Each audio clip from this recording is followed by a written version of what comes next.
Ang usapan ba natin dito ay payamanan? Oh, binanggit ko na kahapon, mga kapatid, na si Mangusin ay hindi naman mayaman dahil nagyayaman-yamanan lamang. Ngayon, maraming bumibilib sa kanyang pagtulong. Di umano.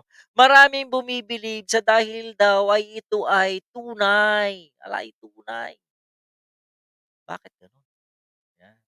Tunay na mayaman, maaasahan. Abay, mga kapatid, meron akong kilalang mayaman, pilantropo talaga, pero hindi ganito kayabang. Ngayon kayo na humusga, ha? Kayo na humusga kung sino ang tunay na pilantropo. Ayan, nakikita ninyo yung aking idolo. Okay?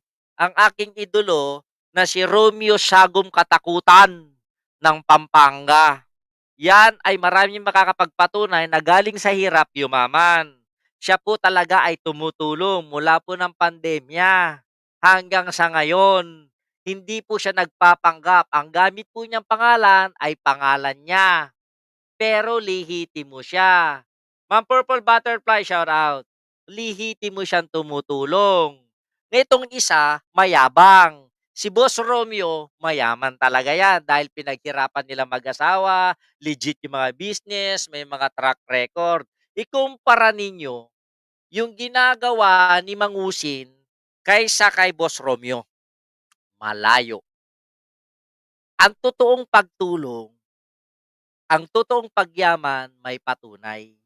Hindi lang sinasabi. Okay? Kaya kayo mga naniniwala na si Mangusin ay totoong mayaman, dito ako kay Boss Romeo. Lehitimo, legit sa akin yan. Hindi nanloloko para makatulong.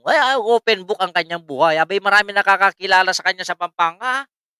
Si Mangusin, na ni mga taga Nagilian na Isabela, hindi nga siya may hindi nga siya may pagmalaki. Ang tunay na mayaman hindi nagyayaban, tahimik lang tawa. Correct po 'yan, pinapanood ko 'yan si Sir Romeo. Naku, magtaka kayo 'pag na-interview ko si Sir Romeo. Sir Romeo, payag ka na! Hindi na kita gagayahin ng good morning, good morning, good morning. Oh, walang kamatayan talapya. Enge. Diba? Idol ko 'yun.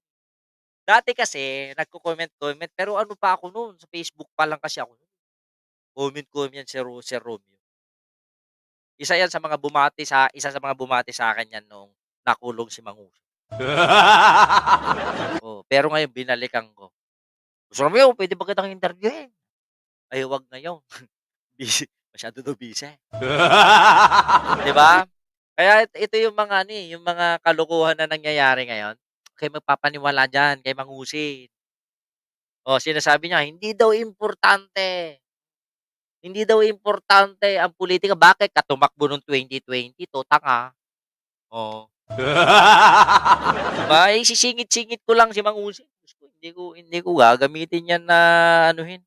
Walang kuwenta na 'yan, nasa inyo na 'yan kung magpapaloko kayo diyan sa may Isabela. Ah, kapalit ng pagloko sa inyo yung pang-aagaw nila ng lupa. Oh, teka, may nalaman ako may padrino daw mayor. Oh, sarap itapik niyan. Padrino ng isang manloloko, mga mayor sa Isabela. Anong kinalaman mo, Gob? Ng Isabela? Dito sa amin, kilala din yan. Kilala bilang absent yata si Boy Kigol. Ba? Bakit absent? Hindi naman nagpupunta yun dito eh. Sipain ko yun dito eh. Boy Kigol. Kapal ng face talaga ng Mangusin na yan. Nag-aasik na naman ng lagi. Tayong mga nakakaalam ng mga pasikot-sikot ng pag-aaral, hindi nila tayo mabobobo. Mas idol ko si W. Bush, Uncle BT. Sino W. Bush? Sino W. Bush na naman? Flaco Ryan. Sino naman? Ang alam kong George Bush. Ikaw naman, W. Bush. Sino na naman yan? Meron ka na naman alam na hindi namin alam. Pa-share naman.